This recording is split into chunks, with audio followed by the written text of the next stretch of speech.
ستا او د بریا ترمنځ فقط همدومره فاصله، صبر، زغم او موخه ټاکل. دا معلومداره خبره ده چې هیڅ شی په اسانه لاسته نه راځي، لیکن یو شی ډېر په اسانه لاسته راځي چې هغه خپل ځان. که چېرته موږ خپل ځان لاسته راوړو، په دې پوه شه چې موږ کامیابي لاسته راوړو.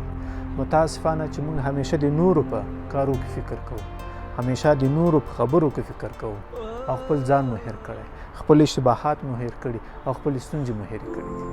تل همیشه انتقاد کوو، همیشه شکایت کوو، همیشه ستونزې بیانوو. هو دا د انسان فطرت ده چې زړه باید خالی کړي، درد باید ووایي. لیکن کامیابي د هغه کسانو په برخه ده چې هغوی کار کوي او نه ستړي کېږي.